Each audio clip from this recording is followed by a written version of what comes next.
Hi friends, അസ്സലാമു അലൈക്കും. എല്ലാവർക്കും നമസ്കാരം. ഇന്ന് ഞാനൊരു മത്തിക്കറിയുടെ വീഡിയോ ആയിട്ടാണ് വന്നിട്ടുള്ളത്. ഇന്നത്തെ വീഡിയോ അല്ല കേട്ടോ.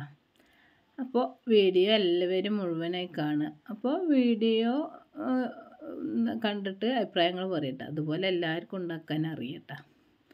എന്നാലും ഞാൻ ഉണ്ടാക്കി എനിക്കൊന്ന് കാണിച്ചു തരാം. അറിയാത്തവരാരെങ്കിലും ഉണ്ടെങ്കിലോ. അപ്പോൾ മത്തിക്കറി ഉണ്ടാക്കാൻ വേണ്ടിയിട്ട് ഒരു ചട്ടി അടുപ്പത്ത് കത്തിച്ച് വെളിച്ചെണ്ണ ഒഴിച്ച് ഒരു അര ടീസ്പൂൺ ഉലുവ ഇട്ടെടുത്ത് ഇനി അതിലേക്ക് ഉലുവ ചൂടായതിന് ശേഷം ഞാൻ ഒരു മീഡിയം സൈസ് സവാളയും ഒരു 4 വെളുത്തുള്ളി ഒന്ന് ചെറുതാക്കി അരിഞ്ഞതും ഒരു 6 ചുവന്നുള്ളി അരിഞ്ഞതും കൂടി എടുത്ത് വെച്ചിട്ടുണ്ട്. അപ്പോൾ ആദ്യം സവാളൊക്കെ ഇട്ട് കൊടുത്തിട്ടാ ഒന്ന് വാട്ടിയെടുക്കട്ടെ കേട്ടോ. അങ്ങനെ ഞാൻ തീ കൂട്ടി വെച്ചിട്ട് തുറന്നിട്ട് തന്നെയാണ് കേട്ടോ വാട്ടിയെടുക്കുന്നത്. പിന്നെ എൻ്റെ വീഡിയോ കാണുന്ന ആൾക്കാർ അധികം കുറേയൊക്കെ കുറച്ച് അധികം വലിയ പ്രായമില്ലാത്ത മക്കളൊക്കെയാണ് എന്ന് തോന്നുന്നു.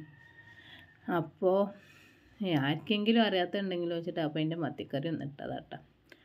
അപ്പോൾ ഇങ്ങനെ സവാളൊക്കെ തട്ടാ വാടി വന്നിട്ടുണ്ട്. ഞാൻ മൂടി വെച്ചിട്ടില്ല, ഉപ്പൊന്നും ഇട്ട് കൊടുക്കാതെ കേട്ടോ. അപ്പോൾ വാടി അങ്ങനെ വരുന്ന സമയത്ത് തന്നെ ഈ വെളുത്തുള്ളി ചെറിയ ഉള്ളിയും കൂടി ഇട്ട് കൊടുത്തിട്ട്, ചെറിയ ഉള്ളി വേണമെങ്കിൽ ഇട്ട് കൊടുത്താൽ മതി, വെല്ലുള്ളി ഇട്ടതാണല്ലോ. പിന്നെ അത് ഒന്ന് കുറച്ച് നേരം ഇളക്കി കൊടുത്തിട്ട് 3 പച്ചമുളക് നടു കയറി അതും കുറച്ച് കറിവേപ്പില ഇട്ട് കൊടുത്ത് ഒന്ന് ഇളക്കി കൊടുത്തിട്ടാ. ഇനി അതിലേക്ക് 2 തക്കാളി ഇട്ടാ. മത്തിക്ക് കുറച്ച് പുളി വേണം കേട്ടോ, അതിലിടെ മാതിരിയല്ലല്ലോ. അപ്പോൾ തക്കാളി ഇട്ട് കൊടുത്ത് കുറച്ച് ഉപ്പ് ഇട്ട് കൊടുത്തിട്ട് ഒന്ന് ഇളക്കി കൊടുത്ത് ഇനി ഒന്ന് മൂടി വെക്കാം കേട്ടോ. ഇനി തീ കുറച്ച് മൂടി വെക്കാം കേട്ടോ. ഒരു മീഡിയം തീയിലിട്ടിട്ട് വെള്ളമായി വരുമല്ലോ, തക്കാളി കൊണ്ട് വേവുകയും ചെയ്യും.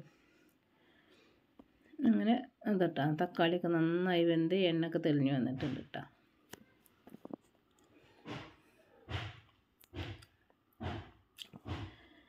ഇനി ഇതിലേക്ക് മഞ്ഞൾപ്പൊടി 1 ടീസ്പൂൺ ഇട്ട് കൊടുത്ത്, പിന്നെ ഇതിലേക്ക് 1 ടീസ്പൂണ് മുളക് പൊടി, പിന്നെ 1 ടീസ്പൂണ് എരിവ് ഇല്ലാത്ത കാശ്മീരി മുളക് പൊടിയാണ് ഇട്ട് കൊടുക്കുന്നത്. ഞാൻ അതിൻ്റെ പച്ചമുളകൊക്കെ ഒന്ന് മാറി വരട്ടെ. തീ കൂട്ടാതെ തന്നെ ഇട്ട പൊടികളൊക്കെ ഇട്ട് കൊടുക്കുക. അറിയുന്നത് തന്നെയാണ്, ഒരുപാട് മീൻ കറിയുടെ റെസിപ്പിയൊക്കെ ഇട്ടിട്ടുണ്ട്. എന്നാലും പിന്നെ ഇതിലേക്ക് വലിയ ജീരകം പൊടിച്ചതാട്ടോ, അത് ഒരു അര ടീസ്പൂണ്, അതുപോലെ 1 ടീസ്പൂണ് കുരുമുളക് പൊടിയാണ് ഇട്ട് കൊടുത്തത്. ഇനി ഇതിലേക്ക് ഞാൻ പുളി ഒഴിച്ച് കൊടുക്കട്ടോ. കുറച്ച് പുളി എടുത്തിട്ടുണ്ട്. മത്തിയിലേക്ക് പുളി വേണം കുറച്ച്. അപ്പോൾ കുറച്ച് നമ്മൾ പുളി സാധാ പുളിയായിട്ട് എടുത്തിട്ടുള്ളത്, കുടംപുളിയല്ല, മരപ്പുളി തന്നെയാണ്. അപ്പോൾ അതിലേക്ക് കുറച്ചും കൂടിയൊക്കെ വെള്ളം ഒഴിക്കേണ്ടത്, അത്യാവശ്യം കട്ടിയൊക്കെ ഉണ്ട്.